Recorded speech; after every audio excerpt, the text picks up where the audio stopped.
Hello guys, तो आप देख सकते हैं ये मैंने शेंजन वीज़ा एप्लीकेशन का फॉर्म डाउनलोड कर दिया है। उनकी वेबसाइट पे जाके आपको सेम ऐसा ही ब्लैंक फॉर्म आपको मिल जाएगा और आपको यहाँ से जो फिल करना है मैं आपको अभी सारी डिटेल बताऊंगा कि आपको कैसे एप्लीकेशन फॉर्म फिल करना है।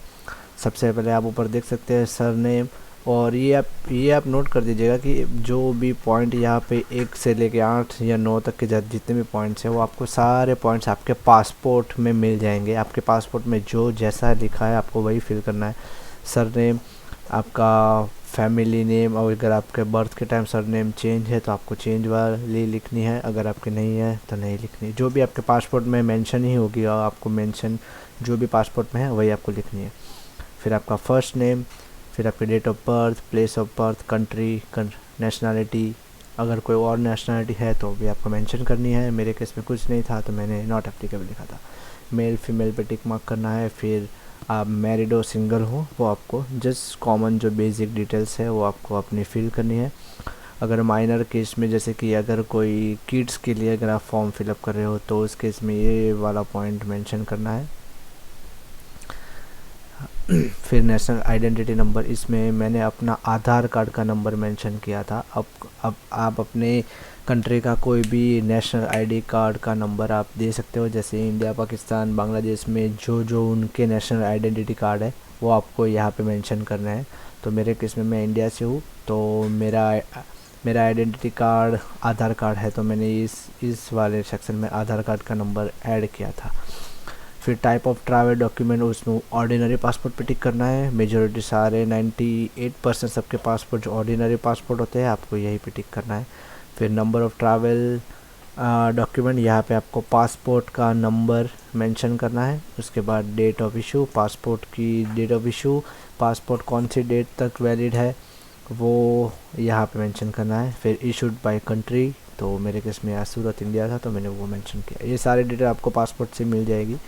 उसके बाद आपको यहाँ पे आ जाना है 17th वाला जो सेक्शन है, उसमें अगर आपके कोई फैमिली मेम्बर EU सिटीज़न है, जैसे कि यूरोपियन कंट्री में रहते हैं, कोई स्टडी कर रहा है, कोई वर्क वीज़ा पे है या तो कोई परमानेंट है वहाँ पे, तो आप उनकी डिटेल यहाँ पे लिख सकते हैं। अगर है तो लिखना है, और इधर इस सेक्शन में पूरा नेम, उनकी नेशनैलिटी, सारा कुछ आपको यहाँ पे मेंशन करना है। मेरे केस में कुछ नहीं था तो मैंने नॉट एप्लीकेबल लिखा है। फिर यहाँ पे होम एड्रेस और ईमेल एड्रेस, इस केस में मैंने यहाँ पे अपना होम एड्रेस और यहाँ पे अपना ईमेल एड्रेस दिया था। ये आप नोट कर दीजिए, यहाँ पे जो आप एड्रेस मेंशन करोगे वो आपका करंट एड्रेस होना चाहिए, ना कि आपके पासपोर्ट का एड्रेस।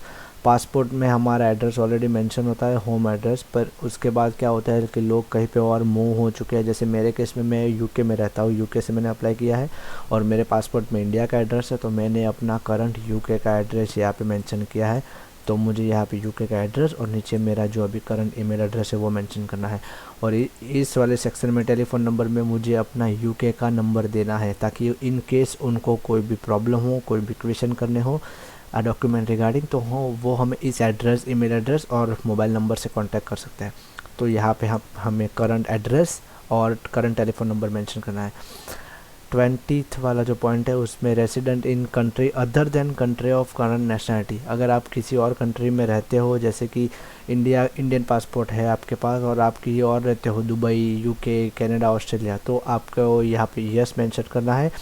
अगर आपके पास क्या परमिट है, तो मेरे केस में मैं यूके से अप्लाई कर रहा हूँ तो मेरे पास बीआरपी है जो यूके का रेसिडेंट परमिट है, तो यहाँ पे बीआरपी का नंबर और यहाँ पे मुझे मेरा कब तक वैलिड है। जैसे कि बीआरपी आपको पता ही होगा कि 31 दिसंबर 2024, यानी कि इस ईयर में एंड ऑफ 31 दिसंबर को बीआरपी सारे इनवैलिड हो जाने वाले हैं। सारा बीआरपी जो भी बीआरपी के कार्ड्स है वो सारे इलेक्ट्रॉनिक होने वाले हैं, तो उस केस में आपको घबराने की ज़रूरत नहीं है। आपको यहाँ पे वो वाली डेट मेंशन करनी है जब तक आपके वीज़ा वैलिड है। जैसे मेरे बीआरपी में 31 दिसंबर 2024 एंड डेट लिखी है, लेकिन मेरे पास वीज़ा है 23 जनवरी 2026, तो मुझे यहाँ पे वैलिडिटी वाली ये डेट मेंशन करनी है, ना कि बीआरपी वाली।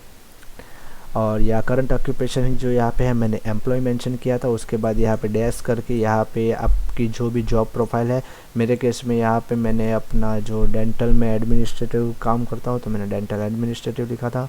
उसके बाद यहाँ पे मेरा करंट एम्प्लॉय जो CNWL-NHS फाउंडेशन ट्रस्ट है उनका नाम, उनका पूरा एड्रेस आपको यहाँ पे मेंशन करना है, फिर उनका टेलीफोन नंबर। फिर पर्पस ऑफ जर्नी में यहाँ पे मेंशन किया है मैंने टूरिज़्म, क्योंकि मैं घूमने जा रहा हूँ। अगर आप किसी और पर्पस से जा रहे हो तो आप यहाँ पे मेंशन कर सकते हैं। और अगर आप यहाँ पे अदर पे टिक करोगे तो आपको एडिशनल इन्फॉर्मेशन देनी है। फिर 25th में यहाँ पे लिखा है कि मेन डेस्टिनेशन आपका कौन सा है और मेंबर ऑफ फर्स्ट एंट्री। तो इस केस में आप जिस भी कंट्री का वीज़ा अप्लाई कर रहे हो, जैसे कि आप फ्रांस का वीज़ा अप्लाई कर रहे हो तो उस केस में आपको दोनों सेक्शन में यहाँ पे फ्रांस लिखना है। मेरे केस में मैं यहाँ पे स्पेन का वीज़ा अप्लाई कर रहा हूँ तो मुझे यहाँ पे दोनों में मैंने स्पेन मेंशन किया है। Number of entry requested, multiple entry, majority सब मल्टीपल एंट्री रिक्वेस्ट करते हैं। सिंगल एंट्री, टू एंट्री और मल्टीपल एंट्री में डिफरेंस क्या है? सिंगल एंट्री में आप एक ही बार एंट्री कर सकते हो, टू एंट्री में आप दो बार एंट्री कर सकते हो, और मल्टीपल एंट्री में अगर आपके पास 3 महीने या 4 महीने का वीज़ा है तो आप उसमें मेजोरिटी जितनी भी बार आप चाहो उतनी बार एंट्री एग्जिट कर सकते हो। और सबको अभी मल्टीपल एंट्री वीज़ा ही देते हैं, इसलिए आप कोशिश करें कि मल्टीपल एंट्री पे टिक करें। यहाँ पे मेरी first intent date to entry वाली जो डेट है और इधर डिपार्चर वाली एंट्री वाली डेट है, मतलब मैं यूरोपियन कंट्री में कौन सी डेट को एंटर होना चाहता हूँ और कितने दिन रह के कौन सी डेट को एग्ज़िट होना चाहता हूँ, वो मुझे यहाँ पे डेट मेंशन करनी है। तो मेरी एंट्री डेट मैंने दिखाई थी 3rd मई और एग्ज़िट डेट दिखाई थी मैंने 8th मई। फिर यहाँ 28th पॉइंट है, fingerprint collected previously for the purpose applying for Shenzhen visa. अगर आपने पहले शेंजन वीज़ा अप्लाई किया है और वो सक्सेसफुली आपको रिसीव हुआ है, उसी केस में आपको यस लिखना है। अगर आपने शेंजन वीज़ा अप्लाई नहीं किया और या तो अप्लाई किया है लेकिन वो रिजेक्ट हो गया था तो उस केस में आपको यहाँ पे नो टिक करना है।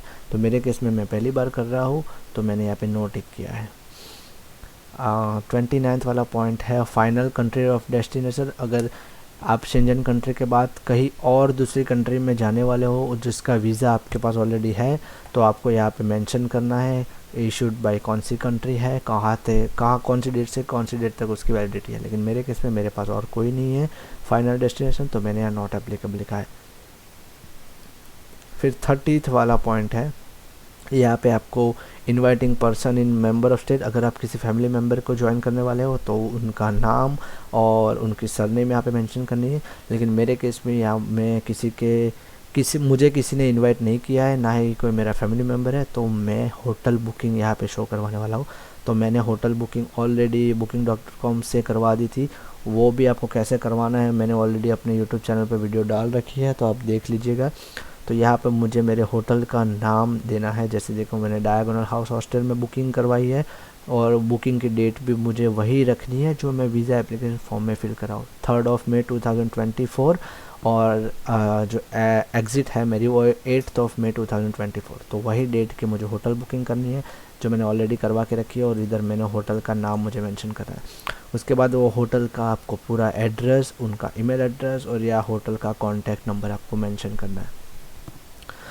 फिर ये वाला जो पॉइंट है नेक्स्ट, तो उसमें name and address of inviting company और ऑर्गेनाइजेशन। आपको कोई कंपनी और ऑर्गेनाइजेशन अगर इनवाइट कर रही है किसी भी कोई फेस्टिवल या कुछ भी बिज़नेस विजिट के लिए तो आप यहाँ पे मेंशन कर सकते हैं। मेरे केस में ऐसा कुछ नहीं है तो मैंने नॉट एप्लीकेबल लिखा है।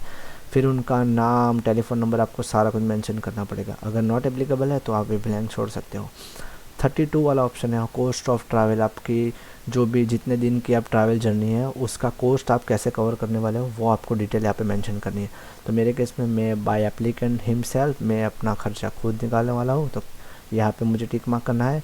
और cash, credit card, prepaid accommodation, prepaid transport और अदर में मैंने डेबिट कार्ड मेंशन किया है। मैं अपने साथ कोई चेक ले जाने वाला नहीं हूँ, बाकी के सारे मेरे पास है तो मैं वो यहाँ पे मेंशन करने वाला हूँ।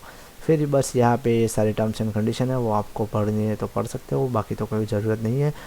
फिर नीचे प्लेस एंड डेट है, जो आपकी बायोमेट्रिक की डेट है वही डेट आपको मेंशन करनी है। मेरी 3 मई थी तो मैंने 3 मई मेंशन की है।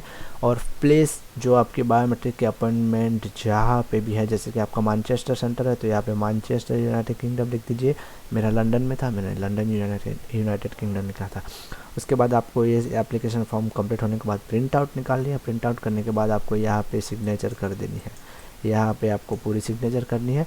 और कोशिश करिएगा कि ये सिग्नेचर आप ब्लैक पेन से ही कीजिएगा, ठीक है। तो ये था मेरा application form, same to same जो मैंने अपनी वाइफ का फिलअप किया था। उस केस में मेरी वाइफ का भी सेम ही डिटेल है, उसका सरनेम है, उसका first name, date of birth, जो भी आपकी बेसिक डिटेल है पासपोर्ट में से वही, सिटी, नेशनैलिटी, उनका मेल फीमेल आपको टिक करना है। फिर मैरिड, सिंगल, जो भी है, मेरे केस में मैरिड। फिर सेम टू सेम यहाँ पे 11th वाला पॉइंट है जिसमें 2 मिनट, या जो 11th वाला पॉइंट है उसमें यहाँ पे सेम टू सेम आपको हमने आधार कार्ड का नंबर मेंशन किया था। फिर ऑर्डिनरी पासपोर्ट पर टिक है, यहाँ पे आधार कार्ड का number, date of issue, validity. फिर ये सब जो तो है वो तो नॉट एप्लीकेबल है, हमने ब्लैंक छोड़ा था। फिर हमारा यहाँ का करंट एड्रेस, जो मेरे केस में मेरा एड्रेस है वही मेरी वाइफ का भी सेम कॉपी पेस्ट एड्रेस है। उसकी सिर्फ हमने ईमेल एड्रेस मेरी वाइफ की मैंने मेंशन की है, मेरे केस में मेरी ईमेल एड्रेस मेंशन की है। और टेलीफोन नंबर मेरे वाइफ का पर्सनल टेलीफोन नंबर यहाँ पे मेंशन करना है। सेम टू सेम यहाँ पे आप देख सकते हो दूसरी कंट्री का रेसिडेंट मांगा है, तो इस मेरी वाइफ के केस में भी हमने BRP लगाया था, यहाँ पे BRP का नंबर और वीज़ा की वैलिडिटी। मेरी वाइफ को हमने एम्प्लॉय शो करवाया था क्योंकि मेरी वाइफ ऑलरेडी जॉब कर रही थी, तो मेरी वाइफ का हमने एम्प्लॉय, यहाँ पे उसकी जॉब प्रोफाइल का नाम, फिर उसकी कंपनी जो भी है उसका नाम, उनका पूरा एड्रेस और उनका कॉन्टैक्ट नंबर हमने यहाँ पे मेंशन करवाया था। Main purpose same to same tourism लिखना है। फिर यहाँ पे first member of entry Spain, दोनों में मैंने स्पेन मेंशन करवाई थी। कितनी request of entry, multiple entry, दोनों में डेट सेम, 3 मई एंट्री, 8 मई एग्ज़िट, वो हमने यहाँ पे मेंशन करवाई थी। फिंगरप्रिंट कलेक्टर प्रीवियसली मेरी वाइफ का भी ये पहली बार है तो हमने यहाँ पे नो टिक करवाया था। उसके बाद same to same hotel booking है, तो होटल बुकिंग मेरी और मेरे वाइफ की दोनों की हमने होटल बुकिंग ऑलरेडी करवा दी थी, तो यहाँ पे होटल बुकिंग, होटल का नेम, ईमेल एड्रेस और टेलीफोन नंबर यहाँ पे मेंशन करना है। फिर 32 वाला जो सेक्शन है उसमें थोड़ा चेंजेस है क्योंकि मेरी वाइफ का सारा जो खर्चा है वो मैं करने वाला हूँ। मैंने अपनी अकाउंट में सारी जो भी बैंक बैलेंस है वो शो करवाई थी, तो बाय स्पॉन्सर पे मैंने टिक किया है, जैसे कि बाय होस्ट, बाय स्पॉन्सर, कोई भी आप यहाँ पे मेंशन कर सकते हो। और प्लीज़ स्पेसिफाई करके मैंने अपना पूरा नाम यहाँ पे मेंशन किया है। और मीन ऑफ सपोर्ट में cash, accommodation, all expense cover during the stay, और अदर में मैंने यहाँ पे डेबिट कार्ड मेंशन किया। बस इतने ही चेंजेस हैं मेरी वाइफ के फॉर्म में, बाकी तो सारा ऑलमोस्ट सेम टू सेम है। Some of difference because of my wife have different details in the passport.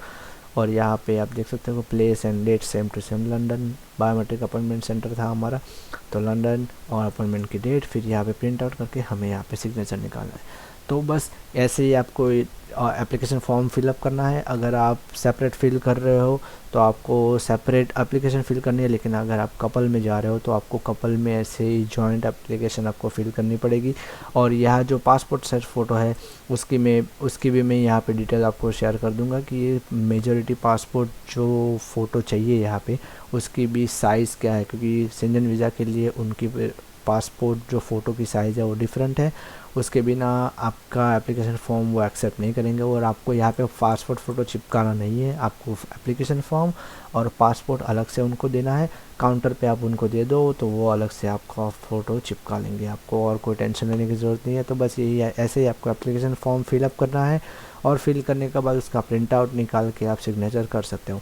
और हाँ, अभी के केस में क्या हो रहा है कि जैसे आप बायोमेट्रिक की अपॉइंटमेंट लेने जाओगे तो बायोमेट्रिक के ऑनलाइन अपॉइंटमेंट देते समय ये सारा फॉर्म आपको ऑनलाइन फिलअप करवाएंगे, तो घबराने की ज़रूरत नहीं है। अगर आपके पास सारी डिटेल्स है तो आप भर सकते हो। लेकिन कभी कभी क्या होता है, जैसे मेरे केस में मैं ऑनलाइन जब बायोमेट्रिक की अपॉइंटमेंट देने गया था तब मैं जॉब पर था और मेरे पास सारी डिटेल्स नहीं थी, जैसे होटल बुकिंग वो सब। मेरे ऑलरेडी होटल बुकिंग अभी की नहीं थी मैंने, तो मैंने ऑनलाइन जितनी भी डिटेल्स थी सारी फिलअप कर दी। होटल भी मैंने ऑन स्पॉट गूगल पे जाके कोई भी मैंने नाम लिख दिया, एड्रेस वेड्रेस लिख दिया था।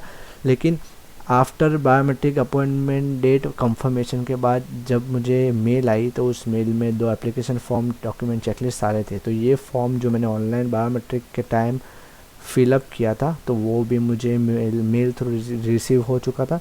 लेकिन घबराने की ज़रूरत नहीं है, उसमें सिर्फ बायोमेट्रिक अपॉइंटमेंट कंफर्मेशन के लिए आपने फिल कर दिया है, गलती हो गई तो कोई बात नहीं, लेकिन आप अलग से सेपरेट से ये फॉर्म फिर वेबसाइट पे जाके डाउनलोड कर सकते हो और आप अलग से जो जितने भी चेंजेस है वो मेंशन करके यहाँ पे अलग से सारी डिटेल फिल कर सकते हो। फिर इसी को आप प्रिंट आउट कर दीजिए और आपको इसे सबमिट करना है तो कोई प्रॉब्लम नहीं होती। बस इसी तरह से आपको ये सारे एप्लीकेशन फॉर्म फिलअप करना है। बाकी की और भी कुछ डिटेल चाहिए तो प्लीज़ मुझे कमेंट कर दीजिए, मैं आपको सारी डिटेल दे दूँगा। और मेरा ऑलरेडी वीज़ा भी आ चुका है, तो ये ऐसे ही मैंने फॉर्म के फिलअप किया था, ऐसे आप अगर करोगे तो ऑलमोस्ट आपका भी वीज़ा आ जाएगा, कोई प्रॉब्लम नहीं रहती है। अगर और इस केस में और आपको कुछ हेल्प चाहिए तो प्लीज़ कमेंट कर दीजिएगा। तब तक के लिए मिलते हैं अगली वीडियो में। थैंक यू और please subscribe my channel, like and share. See you then, good bye.